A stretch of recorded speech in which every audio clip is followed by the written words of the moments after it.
que ven en mi pantalla, jóvenes? Café delicioso. Sí. Café.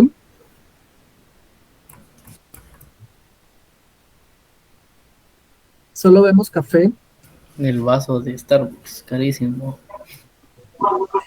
Carísimo de París. Carísimo, por cierto. ¿Por qué creen que es caro el café de Starbucks? Un poco de fama, tal vez. ¿Ok? ¿Será que es por la fama? ¿Por la marca? ¿Por la marca? Pero Porque es cualquier muy marca. reconocido, la verdad, y sí es muy buen café. Ok. Hay un reconocimiento a la marca, es buen café. Servicio al Ok. cliente. Ok, Marlon dice que es también un tema de estatus. Definitivamente parte de todo lo que ustedes han dicho es cierto, pero lo que vende Starbucks es no solamente café, sino es una experiencia, ¿verdad? Una experiencia personalizada. Entonces, creo que todos conocemos a, a Starbucks, sabemos de Starbucks y la pregunta es, ¿cómo hace Starbucks para pronosticar su demanda? Lo cual es un reto sorprendente porque ¿cuántas personas visitan los establecimientos en más de 50 países? ¿Cuáles son los productos que se consumen más en cada país y en qué temporada? O sea, ¿cómo hacer para hacer esos pronósticos y tener certeza que no vamos a tener excedentes ni vamos a tener faltantes, que vamos a poder cumplir con la demanda? Si ustedes tienen a mano su libro y se van a la página 445, tenemos nuestro capítulo 18 del libro, que es pronóstico, y vamos a iniciar con la lectura del grano a la taza, el reto de la cadena de suministro global de Starbucks. Dice, Starbucks Corporation es la compañía cafetera más grande en el mundo, con más de 17,000 establecimientos en más de 50 países. La compañía atiende a cerca de 50 millones de clientes a la semana. Imagínense atender 50 millones de clientes por semana. Pronosticar la demanda de Starbucks es un reto sorprendente. La línea de producto va mucho más allá del café que venden en sus establecimientos. Incluye bebidas calientes basadas en el café express, otras bebidas calientes y frías, granos de café, ensaladas, sándwiches calientes y fríos, paninis, repostería, bocadillos y artículos como tazas y vasos. Muchos de los productos de la compañía se venden por temporada o solo se venden en un lugar. En los supermercados de todo el mundo también se ofrece helado y café con la marca de Starbucks. La creación de un único sistema logístico a nivel global es importante para Starbucks, debido a su cadena de suministro tan dispersa. La compañía por lo general lleva granos de café desde Latinoamérica, África y Asia a Estados Unidos y Europa, en contenedores que cruzan el océano.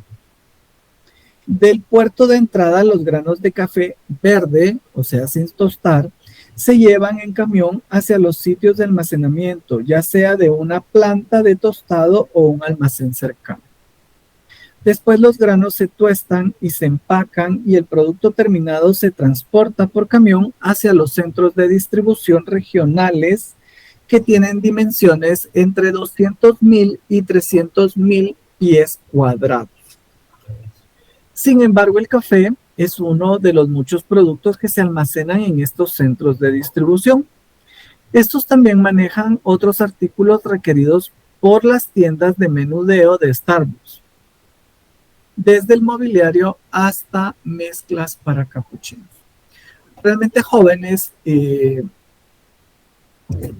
imagínense lo importante que es para Starbucks y para cualquier empresa poder pronosticar pronosticar sus necesidades de materia prima para producir, de insumos, pronosticar las cantidades de producto que se deben de tener disponibles para satisfacer la demanda de los clientes.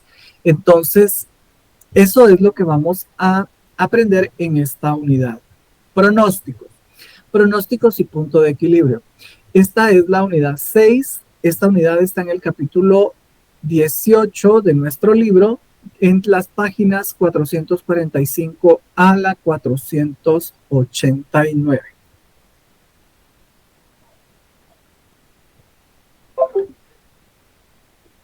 Sí, disculpe, ¿puede repetir las páginas?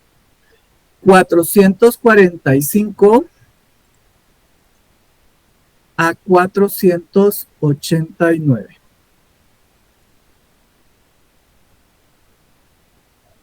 Gracias. Por nada, ¿todo bien hasta aquí? Vamos, Lee.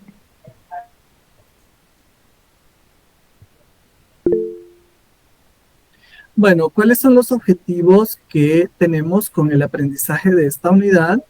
Queremos entender los 3 horizontes de tiempo y qué modelos se aplican a cada uno, explicar cuándo debe usarse cada uno de los 4 modelos cualitativos, aplicar los métodos intuitivos de promedios, móviles, de suavización exponencial y análisis de tendencia, calcular 3 medidas de la exactitud del pronóstico, desarrollar índices estacionales, realizar un análisis de regresión y correlación y usar una señal de control. Básicamente eso es lo que estaríamos buscando con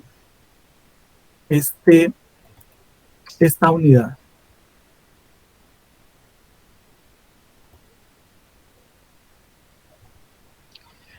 ¿Qué observan en el lado izquierdo de mi pantalla? Unas nubes, Lee. Ok, unas nubes. Emóticos de condiciones climáticas. Ok, condiciones climáticas. Entonces, si se dan cuenta, acá pues tenemos diferentes expresiones gráficas de diferentes condiciones de clima. ¿El pronóstico es un arte o es una ciencia?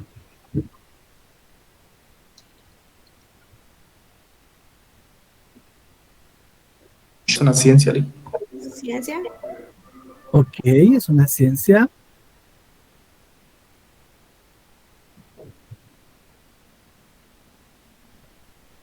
¿Todos creen que es una ciencia?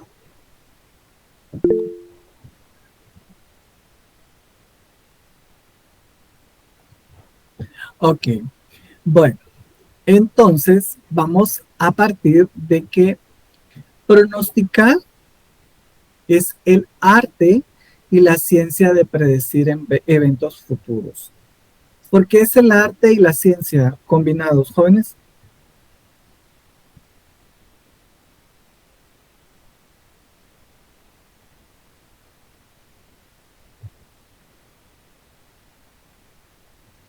¿Ustedes han escuchado la frase,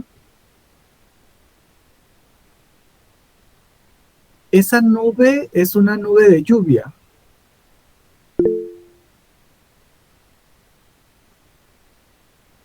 Sí, Lee. Ese viento es un viento de lluvia.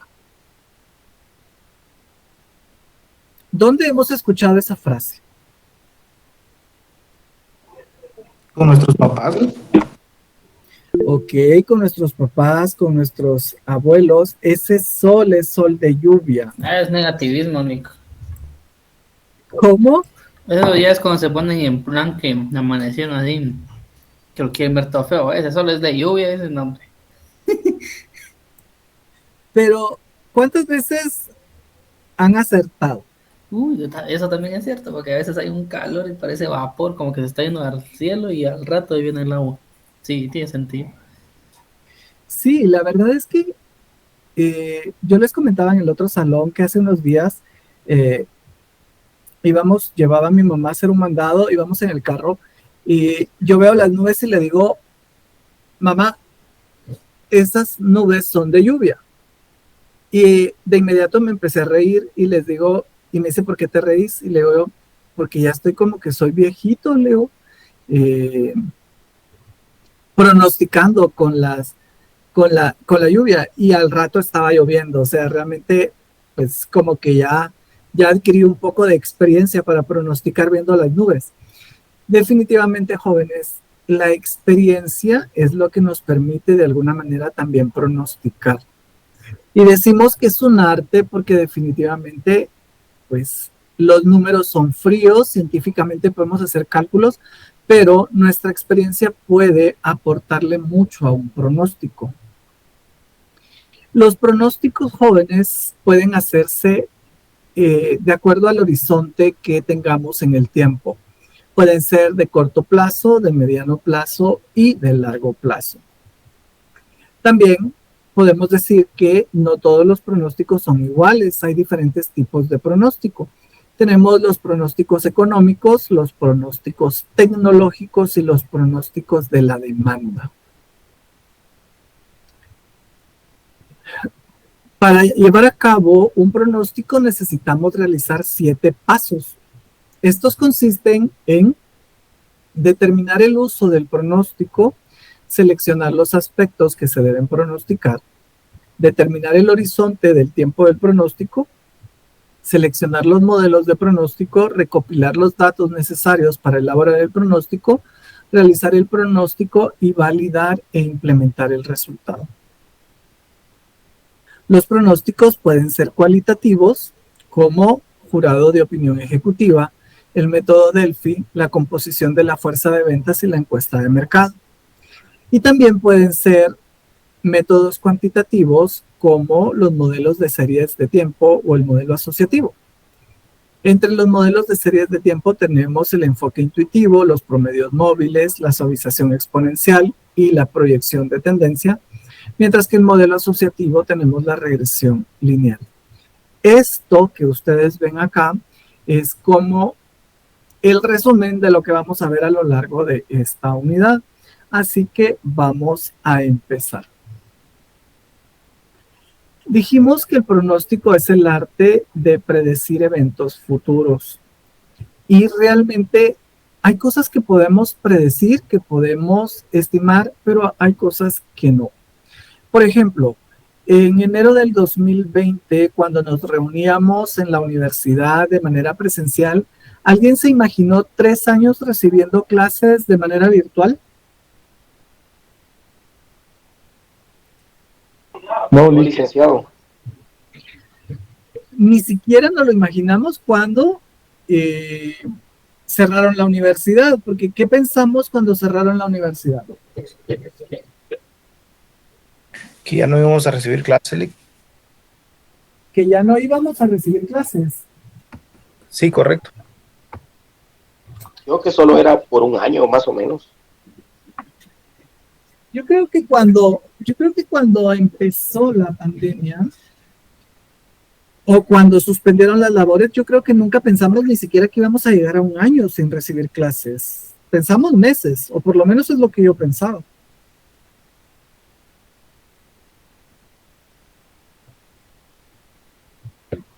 ¿Ustedes creen que esto pudo haberse pronosticado? Yo considero que sí. Con las antiguas pandemias que hubieron hace años, tal vez.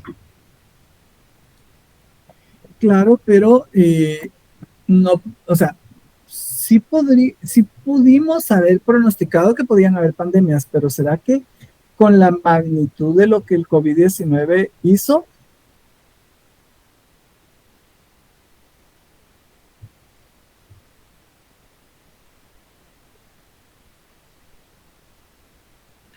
Yo digo que No, sí, por el tema de la información que esto surgió, por ejemplo, en China y que no se compartió esa información. Si hubiésemos tenido esta información, pues se hubiera podido predecir todo lo que iba a pasar. Ese es mi punto de vista. Claro, con lo que Wilmer está diciendo, tenemos como un material para esto. Podemos pronosticar cuando tenemos información.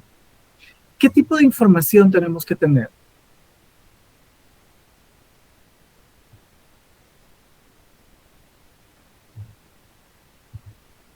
tenemos que tener información que sea confiable, ¿verdad?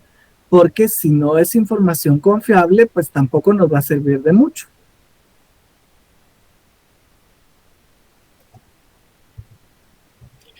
Y definitivamente creo que 3 años después seguimos pensando en la parte docente, en la virtualidad, pero algo que yo observaba ahora posterior a la Semana Santa es que mucha gente está usando mascarilla nuevamente. ¿Qué han visto ustedes?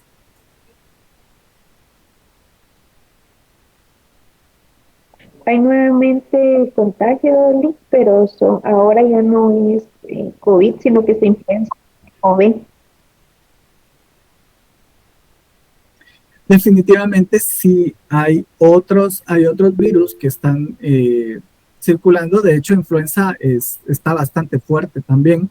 Entonces, ¿qué es lo que sucede? Tenemos que seguirnos cuidando y obviamente para futuros eventos de este tipo, creo que la información que el COVID-19 nos ha dejado va a ser muy importante porque esto es histórico. Dichoso Esteban, que no se ha contagiado de nada, es de los pocos que puede decir que no ha vivido el COVID.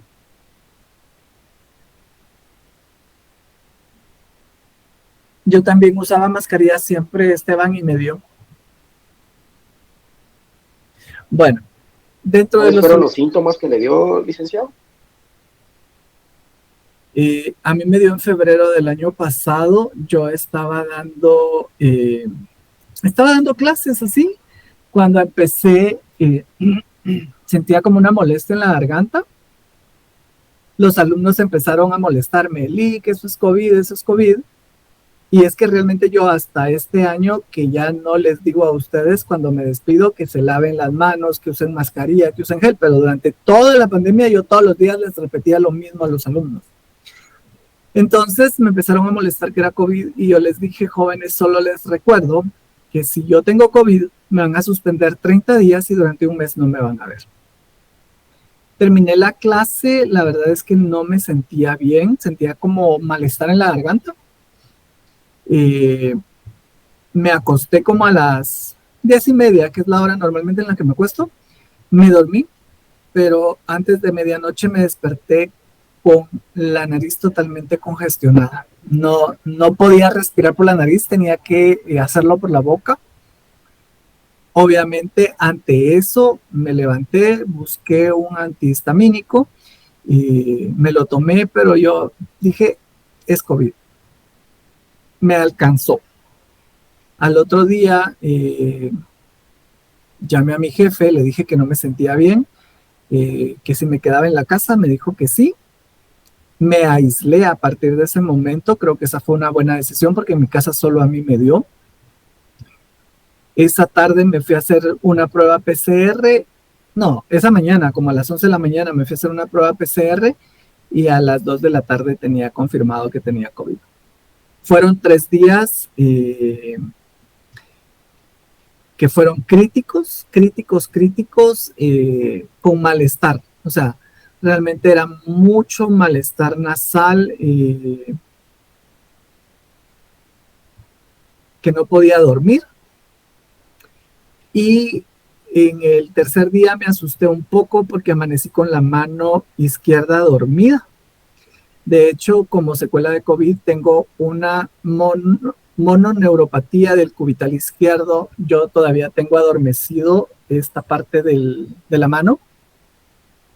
Y estamos hablando que ya pasó año y meses, pero o sea, ahorita yo me estoy tocando acá y tengo la sensación como de adormecimiento. Y eso que ya pasé por fisioterapia, por medicamento, por neurólogo y todo lo demás. ¿Dónde me contagié? Creo que pudo ser en la óptica, en donde fui a recoger mis lentes, y creo que cuando me probé los lentes, los que cargaba puestos, los puse sobre el mostrador y luego me los puse sin limpiarlos, ¿verdad? Entonces yo creo que fue ahí.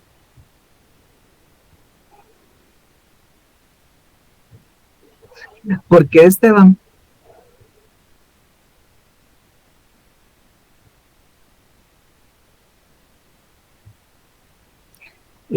Hice los 14. Ah, sí. Hay que cuidar eso, Esteban. Y otras cosas, ¿no? Bueno, yo tenía mucha preocupación también porque yo tengo diagnosticada diabetes desde hace 5 años. Aunque estoy muy bien controlado, pues definitivamente me daba como mucho temor el tema de COVID. Sí me alteró un poco la glucosa unos días. Literalmente estuve 14 días suspendido de la oficina. En el tema de clases, pues realmente no dejé porque justo coincidió con los exámenes, entonces lo pude manejar los días más críticos. Pues con mi auxiliar, pero al final de cuentas lo pasé. Afortunadamente, como les digo, tengo esa secuela, pero de los males el menor. Lo que sí es cierto es que recién salido de COVID era tan difícil porque yo estaba typeando y mi dedo tenía control propio, o sea, no lograba coordinarlo totalmente. De hecho, el neurólogo que me vio me dijo que algunas personas han tenido, pues obviamente, esa neuropatía mucho más fuerte, les ha casi destruido el nervio, y me dijo, hay un síndrome que se llama el síndrome mano de santo, y es que el dedo queda como en esta posición. No sé si han visto las manos de los santos que tienen los deditos así como de posición diferente, entonces puede que haya gente que haya quedado así. Así que afortunadamente, jóvenes, la estoy contando. Pues en mi familia no tuvimos ninguna pérdida, perdimos amigos, sí, amigos cercanos y jóvenes. Muy lamentable, ¿verdad? Pero eso ya pasó. Sigamos con la clase porque sí, para temas de COVID yo creo que todos tenemos una historia.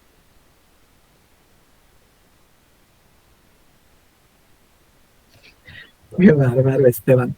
Bueno, en los horizontes de tiempo para los pronósticos tenemos 3 horizontes en los que podemos trabajar los pronósticos. Tenemos el corto plazo, que es una extensión hasta 1 año, pero casi siempre es menor a 3 meses. Estos pronósticos, pues obviamente son muy tácticos y definitivamente son lo que tenemos más próximo en el día a día. Luego tenemos los horizontes a mediano plazo. Acá estamos hablando que es un plazo intermedio, es una extensión que puede ir desde los 3 meses a los 3 años, y aquí en estos pronósticos pues vamos a planificar ventas, vamos a planificar producción, presupuestos, flujo de efectivo, porque necesitamos pues definitivamente saber ese horizonte hacia dónde nos vamos a mover en el plazo intermedio, en el mediano plazo. A largo plazo podemos hablar que son los pronósticos que se hacen a partir de 3 años, de 3 años a más.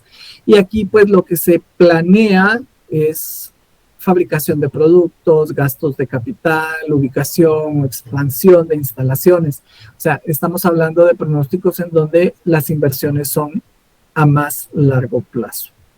Esos serían los 3 horizontes en el tiempo. Dentro de los tipos de pronóstico, jóvenes, básicamente vamos a ver 3. Están los pronósticos de tipo económico, que estos nos van a servir para predecir tasas de inflación, los suministros de dinero, construcción de viviendas y otros indicadores de planeación. Este tipo de pronósticos generalmente pues lo hacen instituciones como el Banco Central, como los ministerios de Economía, que son los encargados de ir prediciendo los eventos futuros a nivel macroeconómico y de planificación. En cuanto a los pronósticos de tipo tecnológico, pues acá está relacionado más con el nacimiento de nuevos productos, que requieren nuevas plantas y equipos de producción. La parte de tecnología, jóvenes, sabemos que en los últimos años se ha desarrollado muy rápidamente y definitivamente sigue haciéndolo a pasos agigantados. Recién yo veía hace unos días en una valla publicitaria una de las empresas que es líder en tecnología haciendo énfasis en que son los que están a la vanguardia de la tecnología LED. Y definitivamente, pues todo eso requiere que hayan pronósticos sobre los futuros consumos de los nuevos productos y demás. El tercer tipo de pronóstico, pues es el pronóstico de la demanda, que es con el que nosotros vamos a estar más familiarizados. Y aquí lo que se trabaja es los pronósticos de la demanda futura de productos o servicios que una compañía produce. Nos van a ayudar a guiar las decisiones, obviamente de forma precisa, de forma inmediata, con respecto a la demanda real. Creo que sin lugar a dudas como administradores nosotros vamos a estar mucho más relacionados con este tipo de pronósticos, ya sea por temas de producción o por temas de ventas en los trabajos que nosotros ocupamos o en las empresas en las que nosotros trabajamos. Básicamente, pues son estos tipos de pronósticos y nosotros nos vamos a enfocar mucho en el tema de la demanda, que es lo que compete a nuestro curso. Acá tenemos nuevamente los 7 pasos que necesitamos llevar a cabo para poder realizar un pronóstico. Les voy a pedir que por favor los copien y cuando estén listos me dejen saber para que podamos continuar.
Gracias, Alondra. Gracias, Jamie.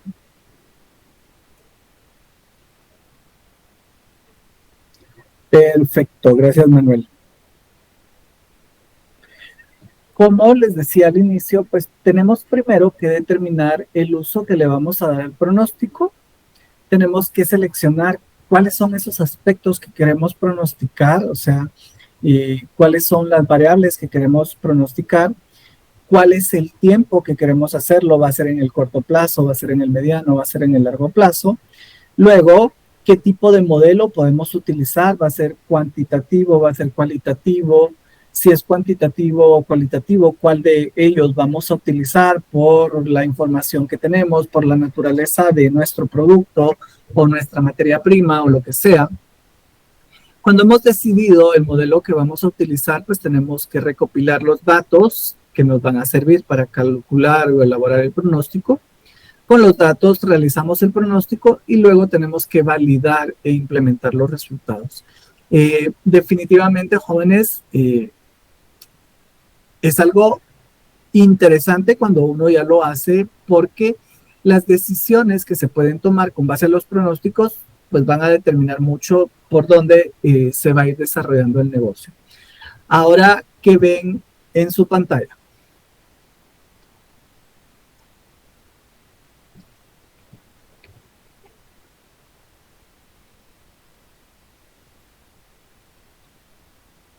Ok, dice que ven una bodega. Roberto pregunta si soy yo. Mauro también pregunta si soy yo. Y sí, efectivamente soy yo.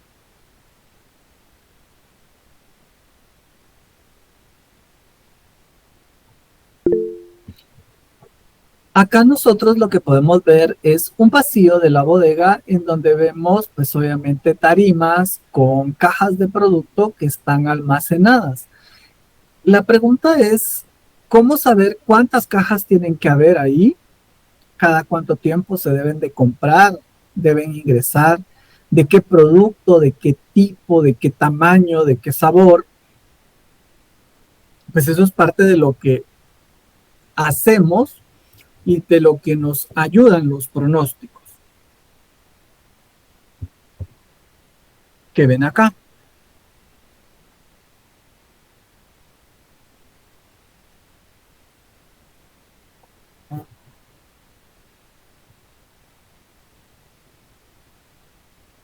Ok, vemos a alguien manejando un montacargas que está subiendo una tarima a una tercera posición desde el piso, pero también otra vez vemos grandes cantidades, en este caso es papel higiénico, el que se está almacenando.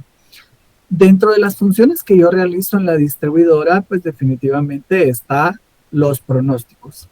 Hacemos un pronóstico anual sobre lo que vamos a vender durante el siguiente periodo, pero de manera mensual yo tengo que proyectar las compras del mes siguiente y elaborar. Yo no elaboro los pedidos, hay un departamento de importaciones que es quien elabora los pedidos, pero sí soy yo el que define cuánto se debe comprar y eso es con base a un pronóstico. Si bien es cierto que yo tengo un pronóstico anual, yo tengo que irlo revisando de manera mensual por las variaciones que pudieran darse. Comprar de más o comprar de menos es un problema. El pronóstico como tal, obviamente no nos garantiza que vamos a comprar con exactitud, pero lo hacemos tomando en consideración que sea lo más exacto posible. ¿Por qué? Porque no tener inventario significa dejar de vender, pero tener sobreinventario, dependiendo de la naturaleza del producto, pues si es un producto perecedero, podemos estar en riesgo de vencimientos. Si es un producto que es muy delicado, si no se almacena adecuadamente, pues podría sufrir alguna variación. Entonces los pronósticos nos ayudan a que las decisiones que tomemos sean lo mejor posible. ¿Cuáles son los enfoques de los pronósticos, jóvenes? Pues hay dos tipos de enfoques. Pueden ser de análisis cualitativo o de análisis cuantitativo. Cuando hablamos de análisis cualitativo, estamos hablando de predicciones. Una predicción, pues obviamente lo que hace es proyectar el futuro, pero con base a subjetividad.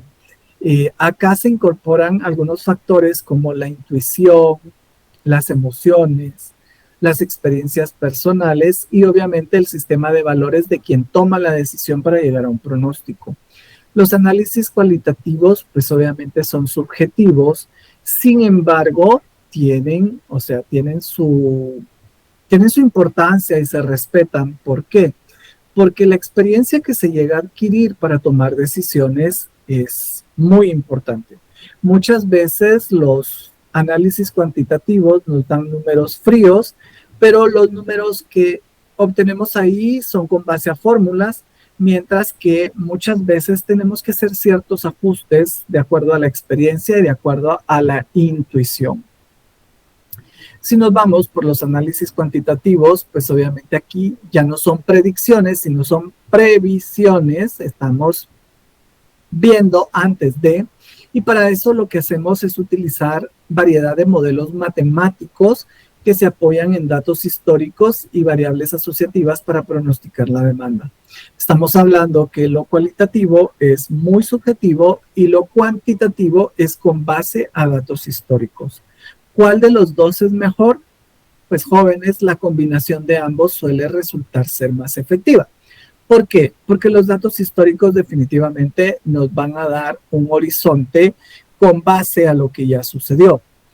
Pero la parte de la intuición, la parte de la experiencia, puede hacer ajustes a esos datos fríos que nos dan las fórmulas para darnos un mejor pronóstico. Entonces, conclusión, la combinación de ambos puede ser mejor. Y tenemos que tomar en cuenta también que depende del momento en el que estemos haciendo los pronósticos y para qué estemos haciendo los pronósticos, vamos a tomar la decisión de utilizar uno, utilizar otro o hacer una mezcla de los dos. ¿Dudas o comentarios hasta este momento? Licenciado, me surgía una duda cuando veo la cantidad de papel pues que hay ahí que está apilado. En temporada de COVID, el pronóstico fue, no sé, una experiencia diferente, ¿verdad, Lick? No sé si nos puede comentar. Elmer, la verdad es que es una pregunta que también surgió en el otro salón y es interesante porque es parte de la experiencia.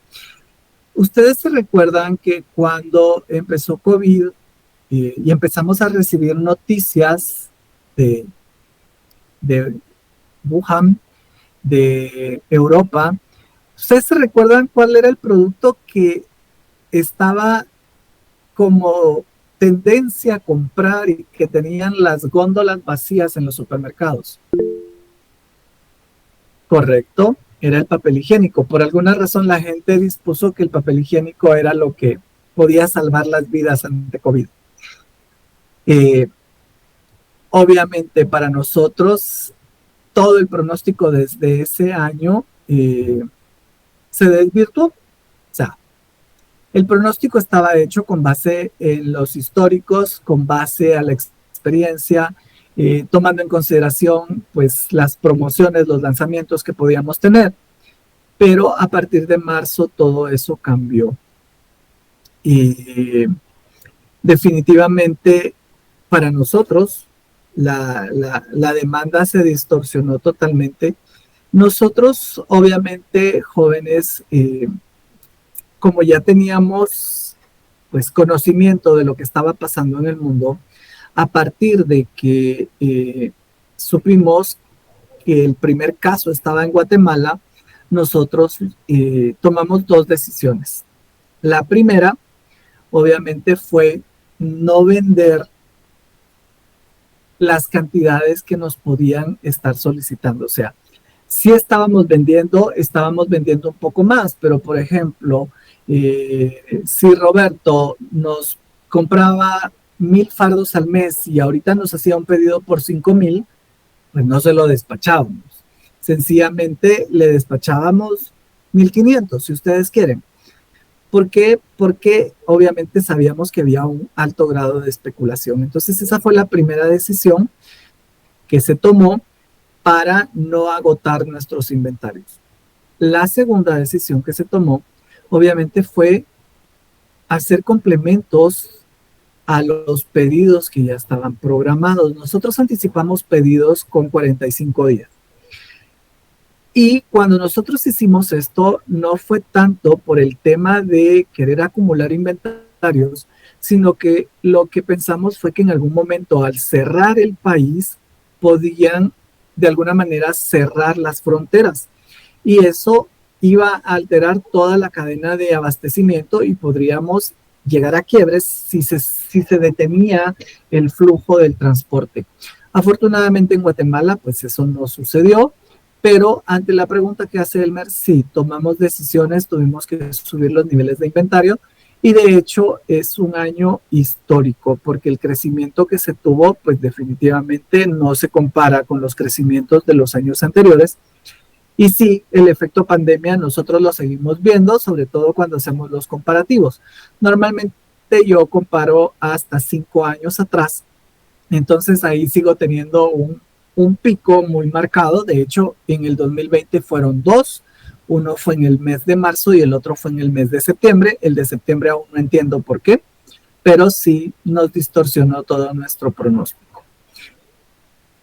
Que sí es importante, jóvenes, como administradores, tener la capacidad de poder reaccionar, de poder adaptarnos a las situaciones y pues yo les puedo decir que en el 2020 nuestro nivel de abastecimiento no se vio afectado. En el 2021 sí, pero ya fue por temas obviamente de fletes y de transportes, que ustedes se recuerdan que el tema de materias primas se vio bastante alterado post pandemia. ¿Algún otro comentario, alguna duda? Lick, disculpe. Y en cuanto a las decisiones que se tomaron, me imagino también las promociones en los productos dejaron de existir, ¿verdad, Lick? O sea, al menos en ese tiempo. Nosotros no limitamos la parte de la inversión promocional, mantuvimos nuestro programa de promociones. Tal vez lo que se hizo fue que la profundidad de las mismas no se dio tan grande porque no era necesario, o lo que hicimos fue como redireccionar las inversiones a los productos con menos demanda, porque había productos que tenían más demanda que otros. Entonces, eso sí lo fuimos ajustando, pero no fue que elimináramos las promociones, definitivamente no, y tampoco tuvimos incrementos de precio por esa situación. Realmente los incrementos de precio se dieron hasta el año pasado, cuando definitivamente el tema de combustible, el tema de fletes y el tema de costos de materia prima se disparó. Gracias, licenciada. Por nada.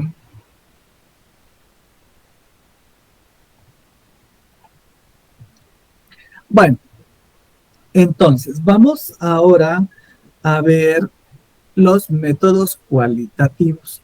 Dentro de los métodos cualitativos, jóvenes, tenemos el jurado de opinión ejecutiva. Bajo este método, las opiniones de un grupo de expertos o administradores de alto nivel, a menudo una combinación con modelos estadísticos, se combinan para llegar a una estimación grupal de la demanda.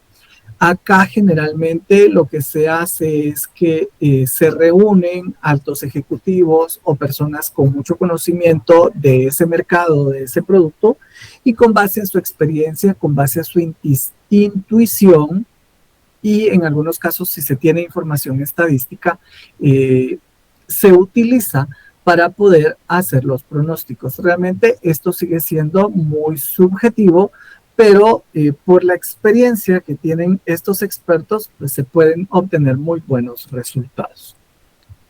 El método Delphi, que es otro método cualitativo, tiene 3 tipos de participantes. Están los que toman decisiones, que normalmente pueden ser grupos de 5 a 10 personas, que son expertos, que están haciendo o están elaborando un pronóstico real.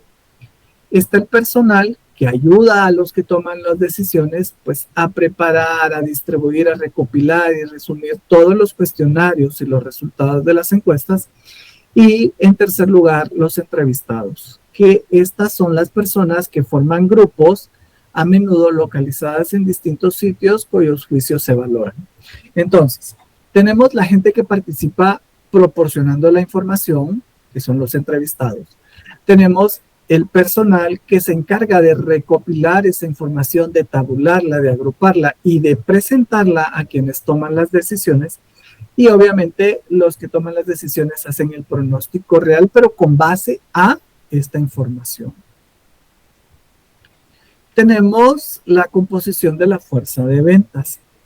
En este enfoque, cada vendedor estima cuáles serán las ventas de su región o de su sector o de su territorio, como nosotros queramos mencionarlo. Después, estos pronósticos se revisan para asegurar que sean realistas y luego se combinan a niveles mayores. Por ejemplo, las rutas de un distrito se unen, los distritos se unen para formar el presupuesto o el pronóstico nacional, y obviamente lo que hace al final es tener un pronóstico global. ¿Cuántos de los estudiantes que están en este salón trabajan en el área de ventas?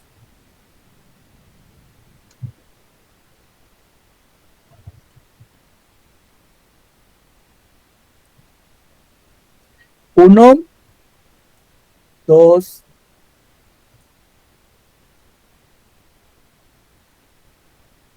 bueno, los que trabajan en el área de ventas saben que como conocen sus productos, conocen su sector, conocen sus clientes, ellos tienen idea de cuánto pueden llegar a vender. De hecho, con el tiempo y con la experiencia, aun cuando son productos estacionales, ustedes podrían saber, para Semana Santa se incrementa la venta y podemos llegar a vender tanto. Entonces, tienen un juicio muy válido para pronosticar sus ventas a futuro. ¿Por qué decimos que se deben de revisar para asegurar que sean realistas?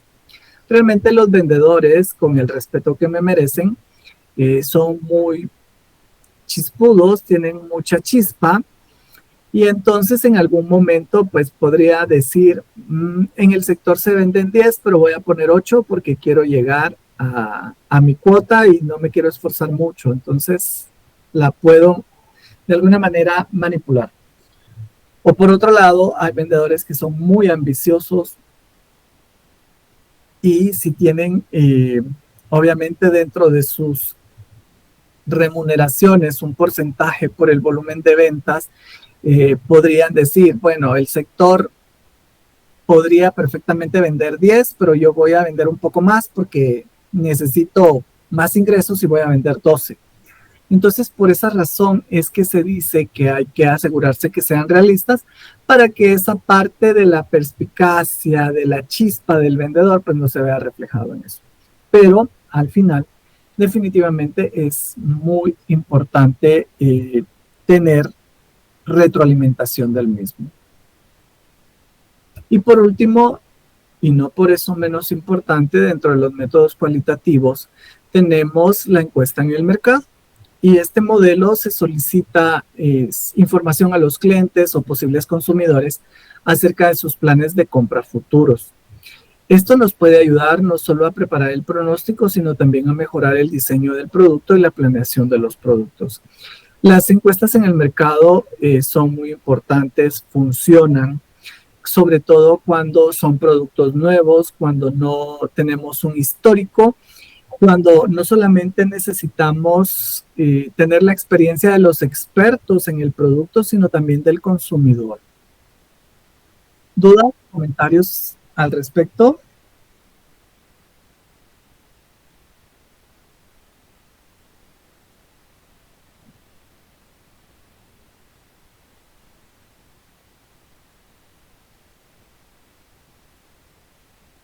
Gracias, Vanessa y Roberto.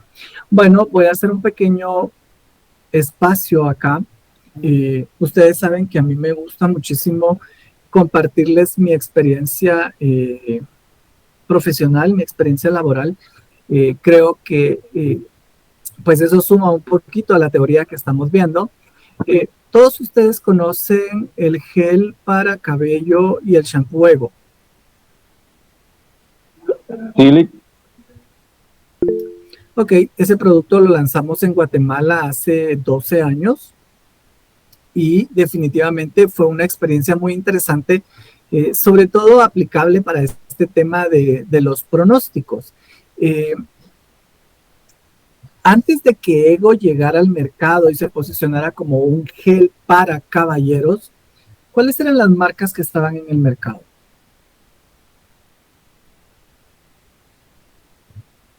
Moco de gorila. Moco de gorila.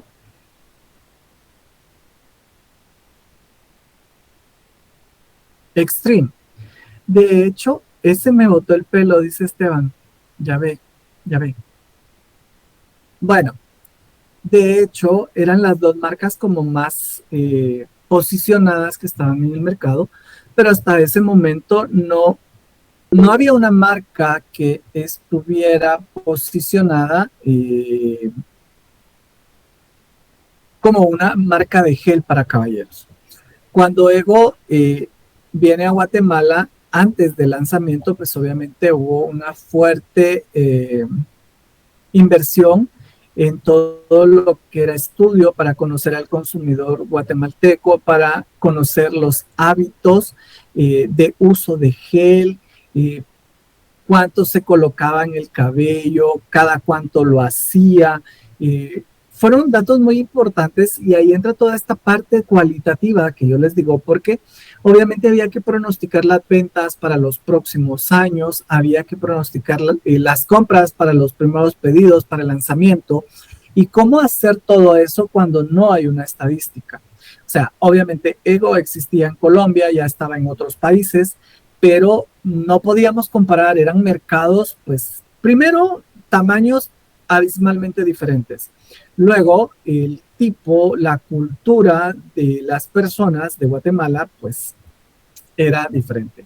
Pero estas personas obviamente tienen una visión muy clara del negocio y recuerdo que parte de la experiencia de estar en el lanzamiento de esa marca, pues fue tener que hacer un recorrido por casi que todo el país con 2 personas que vinieron de fuera, llegar con los clientes, que se vende más, qué presentación se vende más, se vende tarro, se vende sachet, a cómo lo vende, y luego hacer focus group con los consumidores y preguntarles qué gel usa, cada cuánto lo usa, cuánto se pone. De hecho, habían focus group en los que se ponía a la gente que se aplicara el gel y entender cuánto usaba y para poder hacer todas esas estimaciones. A raíz de eso, pues obviamente llegó el momento en el que se tenía que hacer el lanzamiento.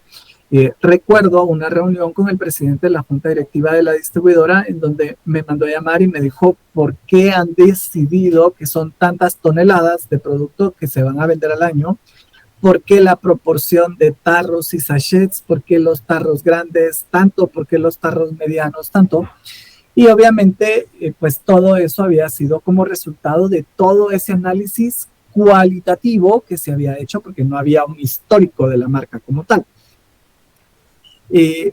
Estaba ya terminando de dar las razones por las cuales el volumen se había dado y el presidente de la junta directiva me dice, Elder, tengo una duda que ya no es una duda pues muy relacionada con los volúmenes y cómo llegaron a esas cantidades, sino es una duda más de tipo existencial y me dice, ¿cómo es posible que el gerente de marca de un producto para el cabello sea calvo? Entonces yo me sonreí y le dije, lo que sucede es que Ego llegó tarde a mi vida, le dije, porque si hubiera llegado antes, yo tendría cabello. Una de las promesas de Ego definitivamente es que por no contener alcohol, no iba a provocar la caída del cabello. Y sí, era como un poco chistoso porque todavía no entiendo por qué la marca me la dieron a mí, si era el que menos cabello tenía, pero al final de cuentas estuve en ese proceso. Son como anécdotas que quedan, pero a lo que voy y lo que quiero compartir con ustedes es eso, los métodos cualitativos en una fase de un proyecto que está iniciando como definitivamente era muy importante aplicarlo.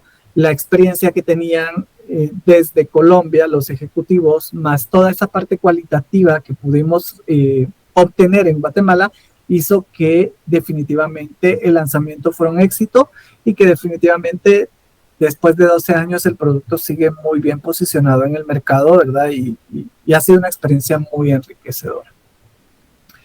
Bueno, voy a hacer una pequeña pausa, jóvenes. Ahorita que hay un buen número de estudiantes, quiero comentarles e informarles que hoy recibí un correo de la Comisión de Evaluación Docente para confirmarme que Soy Económicas ya está habilitada y que pueden realizar la evaluación de mi trabajo, de mi persona. ¿Cuántos de ustedes ya me evaluaron? Yo aún no ligo. Solo Astrid, Jamie, Merari. Bueno, jóvenes, es muy importante que entren a Soy Económicas y que hagan la evaluación de mi trabajo. Así como yo los evalúo a ustedes y para poder promover tienen que obtener una nota, pues yo también necesito que ustedes evalúen mi trabajo para que pueda yo recibir la retroalimentación de cómo estoy haciéndolo. Entonces les voy a pedir que por favor, lo más pronto posible, ingresen a Soy Económicas para poder realizar la evaluación. Importante es que todos lo hagan. soyeconómicas.com, Ingrid. Es importante que todos lo hagan. Por otro lado, como ya están habilitadas las plataformas, el aula virtual y demás, voy a abrir el espacio el día de mañana para que puedan subir el resumen que ya tienen hecho de curvas de aprendizaje, y el espacio estará abierto mañana y pasado para que puedan subirlo. Adicional a eso, jóvenes, voy a subir mañana el laboratorio de curvas de aprendizaje para que lo tengan resuelto para el lunes 24, y para el lunes 24 también tendrán que presentar el resumen de pronósticos.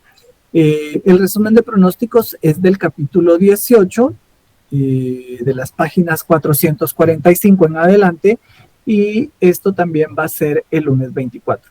Como ustedes saben, ya estamos muy próximos a cerrar la zona del curso. Ya solo nos queda el laboratorio de pronósticos y punto de equilibrio y un trabajo más, y con eso estaríamos finalizando ya la zona. Entonces, importante que tomen nota de todas estas actividades que son parte importante de lo que tienen que concluir para poder llegar al examen final. No olviden, por favor, realizar la evaluación docente, porque es muy importante para mí como profesor que ustedes me evalúen.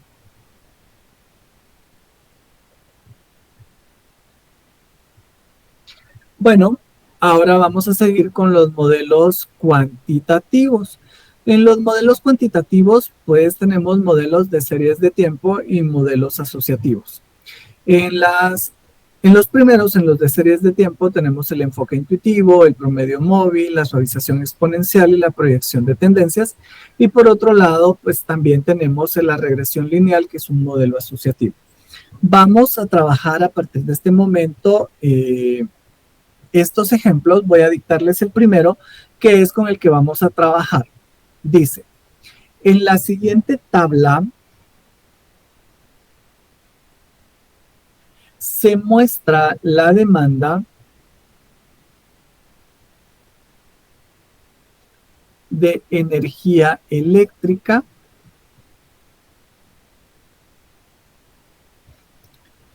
de doña Chonita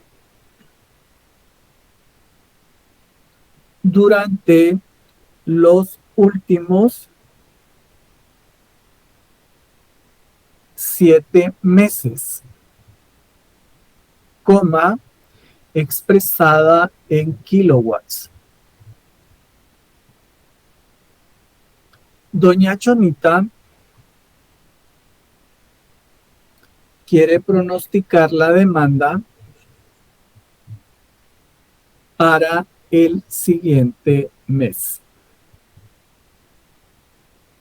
Y acá tenemos la tabla con los últimos 7 meses, desde septiembre de 2022 hasta marzo de 2023, y del lado derecho tenemos la demanda de energía eléctrica. Para septiembre de 2022 fueron 80 kilowatts. Para octubre de 2022 fueron 85 kilowatts. Para noviembre de 2022 fueron 84 kilowatts.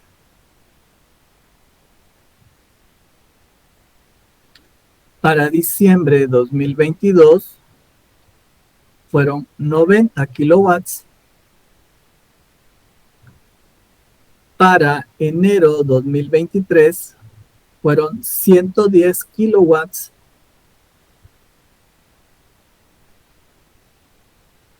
Para febrero 2023 fueron 140 kilowatts. Y para marzo 2023 fueron 125 kilowatts. Con esta serie de datos que ustedes ven acá, jóvenes, ¿cómo pronostican ustedes que va a ser abril? Así, a juicio, por intuición.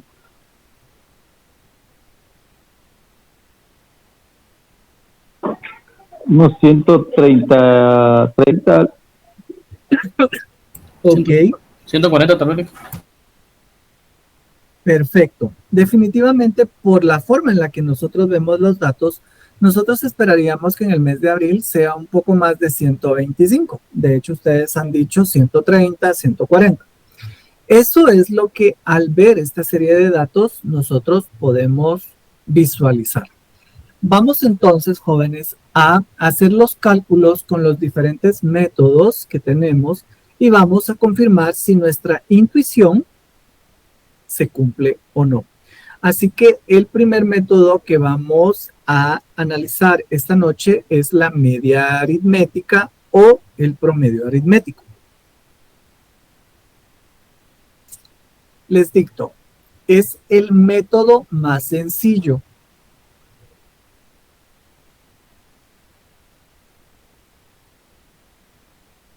Y por ende, el menos confiable. Para pronósticos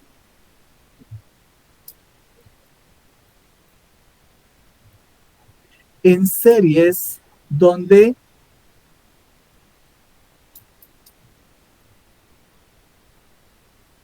hay tendencias bien definidas. La fórmula que vamos a utilizar para la media aritmética o el promedio aritmético es pronóstico igual a total de ventas dividido tiempo. Esta es la primera fórmula que vamos a utilizar, jóvenes. Cópienla, me indican en cuanto estén listos.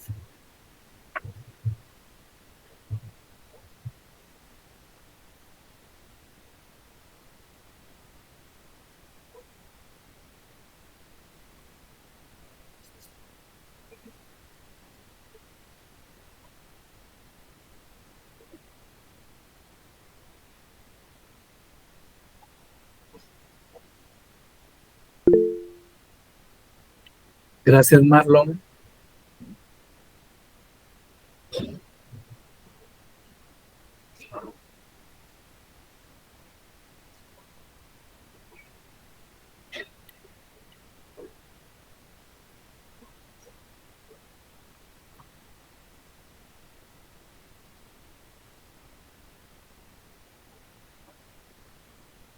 Ya, Lick. Ok, gracias, Elmer y Renato. Entonces, vamos a aplicar la fórmula. Tenemos nuestros datos de septiembre a marzo y nos dice que la fórmula es el total de ventas dividido el tiempo. En este caso lo que tenemos es la demanda de energía eléctrica. Si nosotros sumamos 80 más 85 más 84 más 90 más 110 más 140 más 125 kilowatts, nos va a dar esa suma un total de 714 kilowatts. Tenemos 7 datos. Entonces, al aplicar la fórmula, el pronóstico va a ser igual a la suma, que son 714 kilowatts, dentro de 7 meses o 7 datos, que son los que hemos considerado para hacer esta media aritmética, y nos da como resultado 102 kilowatts para el mes de abril del 2023. Realicemos la suma, confirmemos que los datos están correctos y me cuentan por qué nuestra estimación que hicimos, que iba a ser arriba de 125, con este método no se dio.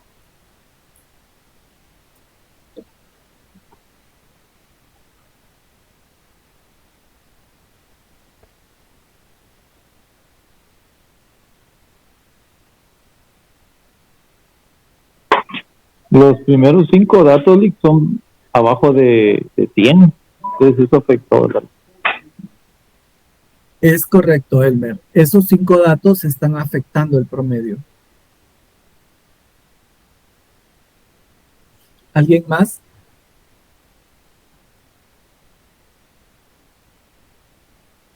Lick, yo exactamente considero lo mismo, de que tal vez el error de esta fórmula es de que obviamente está tomando los datos de los primeros meses y obviamente los primeros meses son muy pequeños, no se está enfocando en lo real, por decirlo, en lo más reciente, por así decirlo, que es en los últimos 3 meses. Entonces se está como desenfocando de la realidad, pero por lo mismo, porque está tomando datos muy, o sea, antiguos que ya no es mucho la tendencia en los últimos meses. Ok, gracias Germán. De hecho, no es un error en la fórmula, sino que para la forma en que tenemos nuestro histórico de datos, este método no sería el más adecuado. ¿Por qué no sería el más adecuado? Porque si tuviéramos una serie de datos bastante parejo, donde los datos no varíen significativamente, este método podría ser muy funcional. Acá, como tenemos un crecimiento en los datos, o sea, hay una mayor demanda de consumo de kilowatts, obviamente el método no es el más propicio. La razón por la cual obviamente no se da lo que nosotros esperábamos que fuera por arriba de 125 es porque la media aritmética toma los extremos y como el extremo superior era mucho más bajo, obviamente hace que el promedio se reduzca. Esa es la razón. De hecho, en el siguiente método que nosotros vamos a ver, vamos a tomar en consideración lo que Germán nos decía, que se le dé más importancia o nos enfoquemos más en los datos más recientes. ¿Dudas o comentarios con respecto a este modelo o método de pronóstico? Todo bien, licenciado. Ok.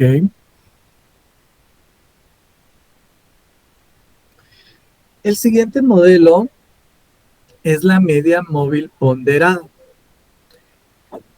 Para tratar de evitar el peso de los valores del extremo superior de una serie histórica, lo que se hace es que se le dan pesos porcentuales a los valores más recientes. Tenemos que tener cuidado porque entre más recientes son los datos, más valor porcentual o mayor factor de predicción tenemos que darles. El factor de predicción, pues obviamente lo vamos a asignar con base a la experiencia y considerando la participación de factores externos que podrían ser la economía, la política, problemas sociales o competencia. Lo que sí tenemos que tomar en consideración, jóvenes, es que la suma de los factores de predicción deben ser igual a la unidad o al 100%. Les voy a dejar espacio para que puedan copiar esto y en cuanto estén listos, me dejan saber.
Gracias, Renato.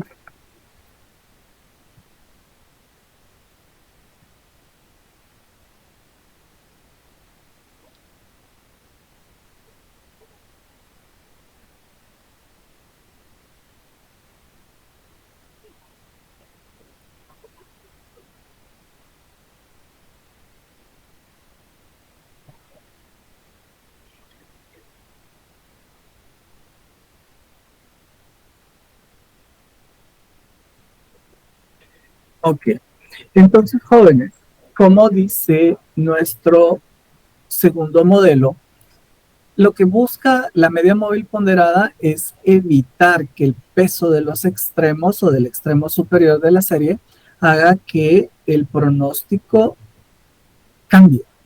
De esa cuenta es que lo que hace es que se le asignan pesos a los valores más recientes. Normalmente, jóvenes, lo que se acostumbra es aplicarlo a los valores más recientes, podríamos decir a los últimos 4 valores más recientes, y de acuerdo con la experiencia de la persona que está haciendo el pronóstico, al año más reciente se le asigna un peso, al anterior un peso menor, al antes del anterior un peso menor y así sucesivamente.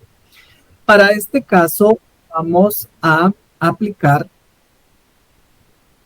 para los últimos 4 años, perdón, 4 meses, yo ya estoy emocionado con los años, para los últimos 4 meses vamos a aplicar para diciembre el 15%, para enero el 20%, para febrero el 25% y para marzo el 40%.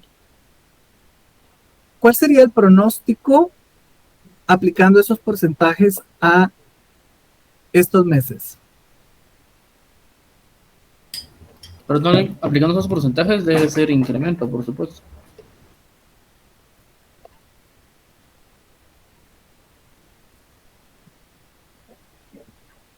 Puede ser que no sea incremento como tal, porque recuérdense que febrero fue un mes en el que tuvimos un valor más alto.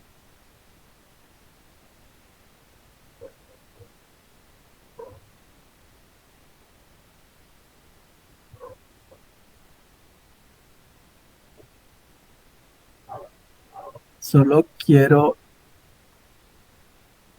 ver algo acá.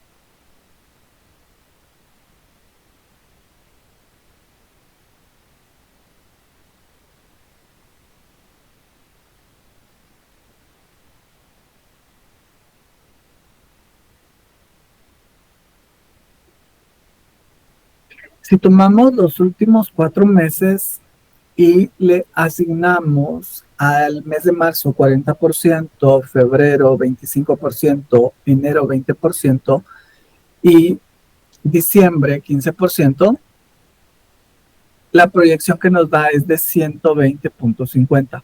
Siempre tienen que tomar en cuenta que el peso debe sumar el 100% o la unidad, si lo expresamos como decimales, y si se dan cuenta acá, en el caso del modelo que estamos utilizando, la proyección es de 120.50. Si bien es cierto, no está por arriba de los 125 que tuvimos en marzo, sí está por arriba del 102 que nos dio con el modelo del promedio aritmético, porque sigue sin darnos por arriba del 125 que nosotros esperaríamos. Tenemos que tomar en cuenta que el mes más alto de demanda en kilowatts fue febrero con 140 kilowatts y le estamos dando un peso únicamente del 25%. Entonces, esa es la razón por la que se da este resultado. ¿Dudas, comentarios?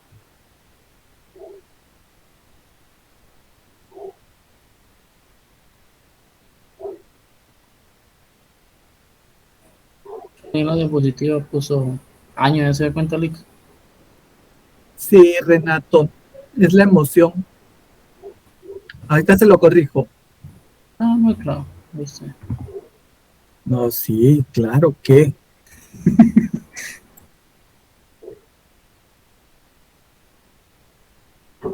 Así como yo les corrijo los exámenes, ustedes me corrigen a mí la plana también. No he hecho nada.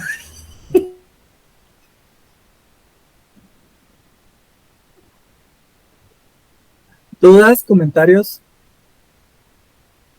¿Cuál fue el análisis que hizo de lo último, Lick? Perdone, no le entendí. El análisis que hice o el comentario que hice fue que el pronóstico para abril del 2023 es de 120.55 kilowatts. Cuando yo les pregunté a ustedes al inicio cómo veían o qué esperaríamos con el pronóstico para abril, todos dijeron que arriba de 125, que podía ser 130, algunos dijeron que hasta 140. ¿Por qué no vemos reflejado todavía ese 125 o ese 130 en este pronóstico? Les decía que febrero fue un mes alto, que es el mes más alto en consumo o en demanda de kilowatts, pero obviamente como solo tiene el 25% del peso, eso hace que definitivamente no lleguemos todavía a tener un pronóstico por arriba de los 125 que tuvimos en marzo. Pero cuando vayamos viendo los otros pronósticos, vamos a ver que depende del que utilicemos, así va a tener una variación la estimación que vamos a hacer para el siguiente mes.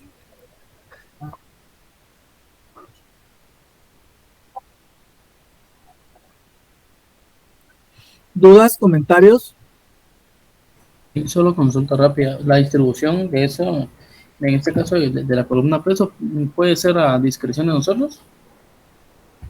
De hecho, jóvenes, puede ser a discreción del que está realizando el pronóstico, o en el caso de nosotros como docentes para el examen, nosotros se los damos. Ah, buenísimo. Ok. ¿Alguna otra duda o algún otro comentario?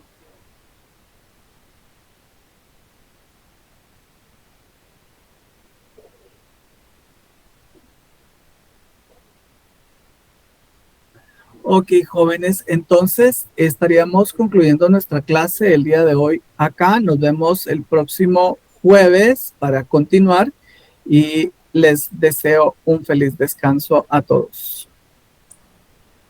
Muchas gracias, licenciado. Buenas noches, Lick.